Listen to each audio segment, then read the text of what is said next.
Well, Hello, Sonia. You're looking very cheerful and bright today. Uh, well, thank you, Leonid. well, I hope I I'm wish I kind would say the same. of. Well, okay. Do you mean that I'm not looking that cheerful or bright? Okay, I'll I'm try to. sorry, but I know it's because you're always working too much. I Okay, know. I'll try to match it Don't worry. with some content performance. Yes. Okay. So what shall we cover today?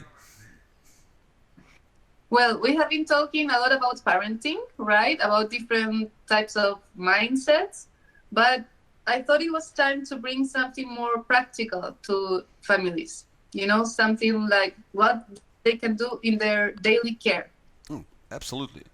That's obviously a good point.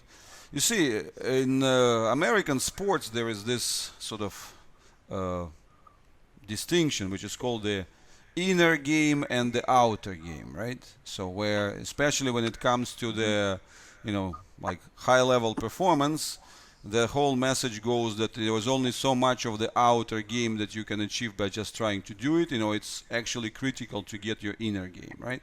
And that's where the whole parenting thing comes in, and that's why I believe that talking about the mindsets and the bigger picture and how you see yourself and the integration, what are you actually trying to achieve and what are the true values there, that's really critical. But of course, at some point, we have to start bringing in the elements of the outer game, right? So you see, we can't stay on the inner side all the time. And in that respect, yes, I believe it's a quite convenient way of putting the domains there is saying, well, parenting, it's your total parenting experience, including yourself, including all the other contexts and so on. And then the next level is care. So care is that daily living. And what are the basics and essentials that you do for your child in terms of providing for that daily living, including everything like feeding, hygiene, and so on and so forth, and what could be coming together with it. And then finally, we then and only then move to the matters of rehabilitation and therapy and like some dedicated time budget that goes in that way. And I'm really a big fan of this aspect of thinking about it in terms of the time budgets. So parenting in that respect, it's pretty much like a total time budget, right? So how you, because your child is with you one way or another. He's inside, right, in your heart, guts, mind, 24/7 without any interruptions. So that's the total connection.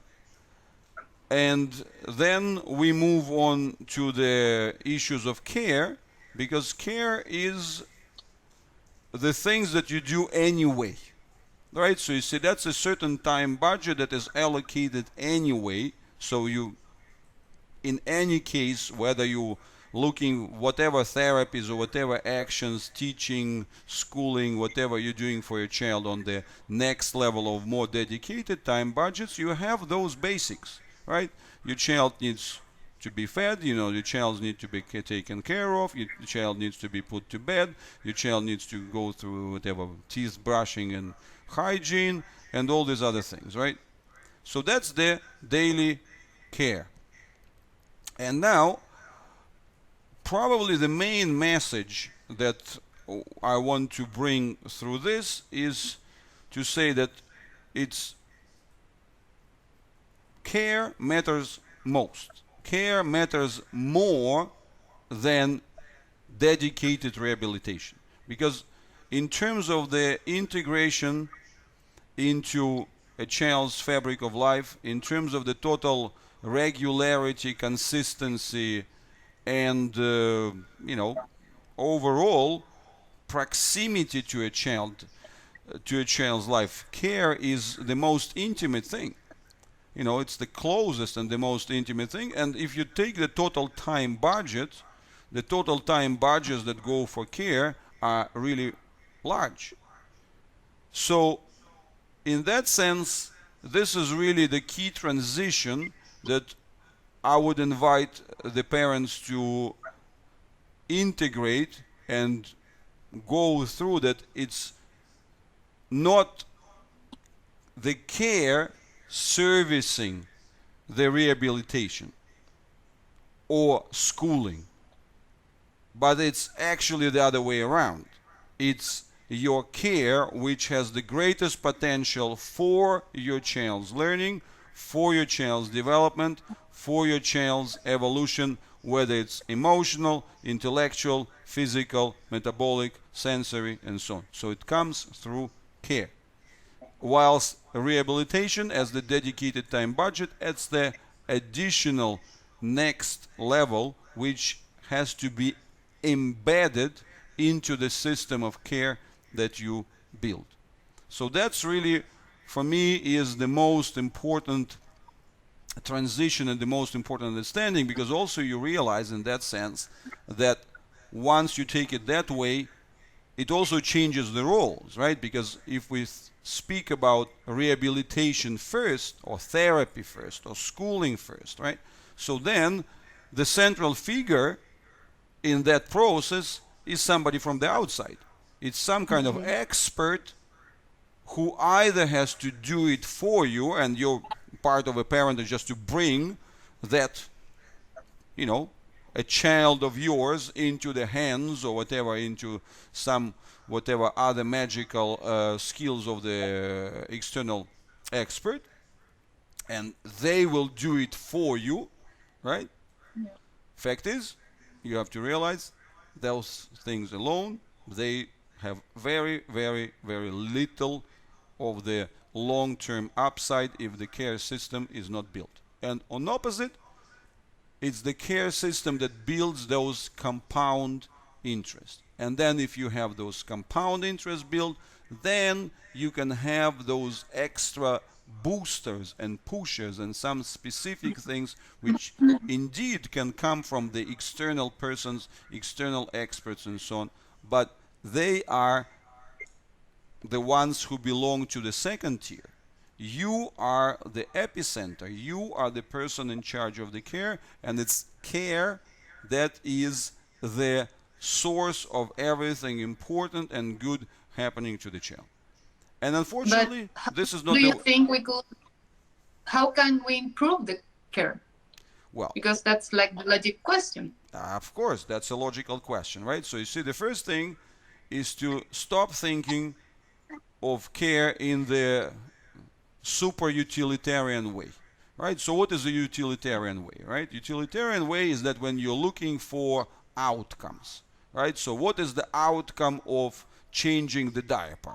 Well, wiping the butt and actually putting the diaper on.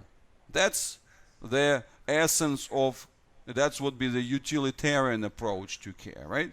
What would be the utilitarian approach to, I don't know, teeth brushing, right? So you say that will be kind of cleaning the teeth in the dentist allocated amount of time, right?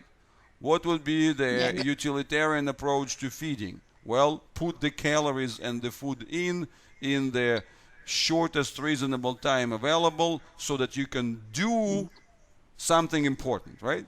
So that's how most people see it. Well, let's feed, because we are late for whatever, for speech therapy, or, you know, let's kind of get this diaper changed fast because we have this, I don't know, horse riding session, right?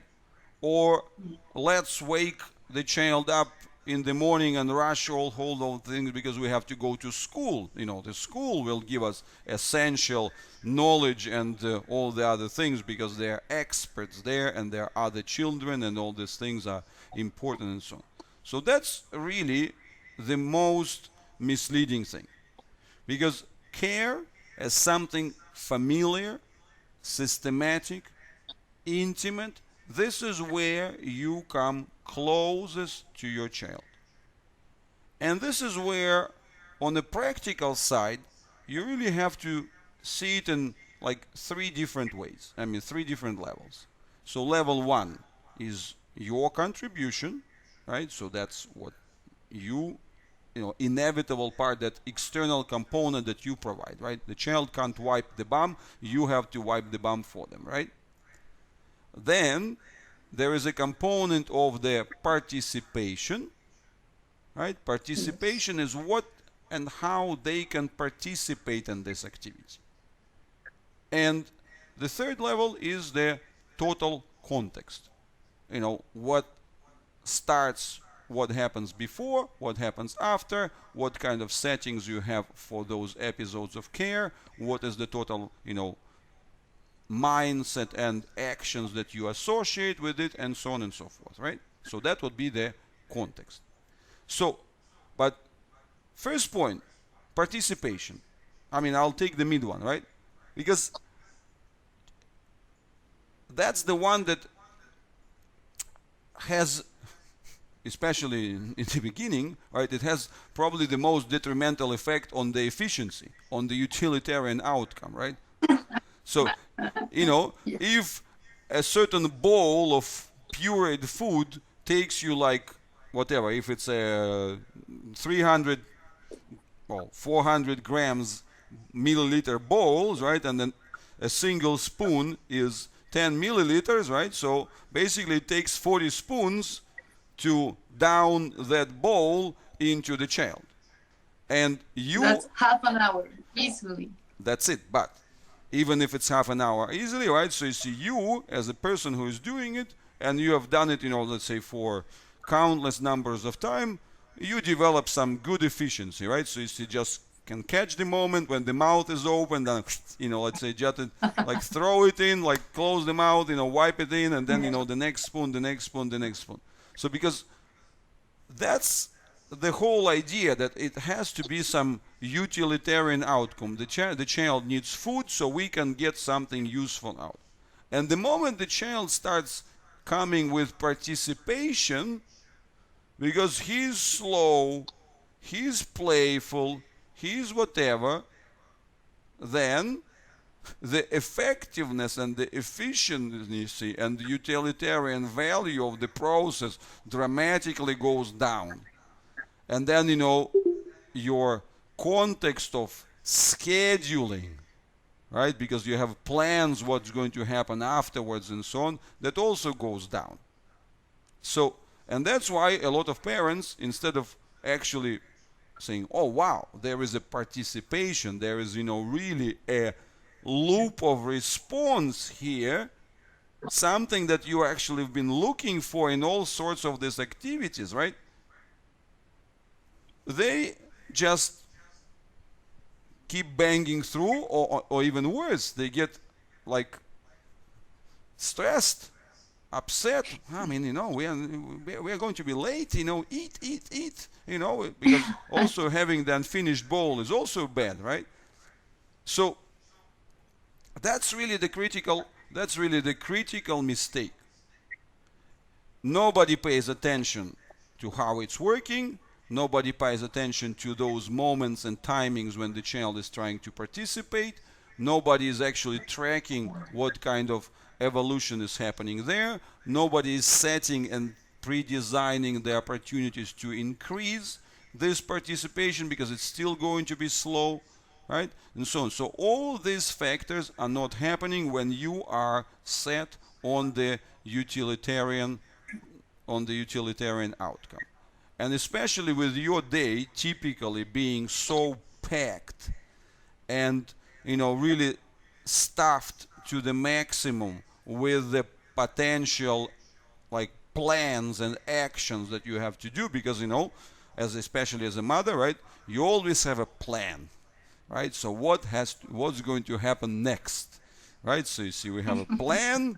Okay, now we're eating, then we have to, even if it's the plan between two of you, right? So then we're going to sing, or then we're going to, go for a walk, or then we go to... So there's always a plan.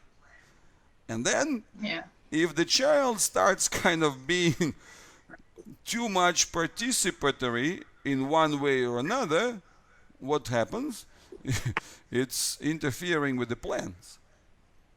So... And in that case, we should also give them the opportunity to just relax, right? Well, that's, again, of course, that's another part, right? So that's a sub-component of the participation, right? Not just stuffing the periods, but actually accepting the fact that has to be, that this is like this is the wave. Activity, neutral phase, activity, neutral phase, activity, neutral phase. So even if the child, let's say you're trying to bring the spoon and the child is not kind of cooperating right at that moment, it's not a detrimental effect to your, you shouldn't be seeing it as a detrimental effect to your feeding process, right? You should be looking at it as another aspect of the participation. So if we just sort of wrap it up as that first introduction of the idea, this is really the critical thing. It's understanding that care is absolutely central. You already have the time budgets allocated for it. You already have experience and, quality performance within it. This is where you know your child's best. But it's essential to get the right system. Is actually what is the most valuable part there is the participation of the child. So this is the most important contribution to the development, which trumps any kind of external sessions with whoever therapists, the best experts in the world. Because the best expert in the world about the development of your child is your child himself or herself. If they are showing the willingness to participate, this is something to celebrate, build, develop, and so on. This is the huge thing. And it's not only the positive participation, like doing everything how you want them to do, right? But it's actually exploration, making mistakes, doing pauses, doing phases, and so on. So that's really, because all of those are the components of engagement. And that is really the key point. Engagement and participation. That's the secret for making the care process and those hours that you spend on it, instead of being the routines and kind of just the things to be fast forwarded as soon as possible, for becoming the essence and the heart and the engine of your entire developmental facilitation process. I think that was very, very clear and enlightening. Thank you once again. So we have more things to continue in this line, right? Cheers. A lot more. Yeah. See you soon.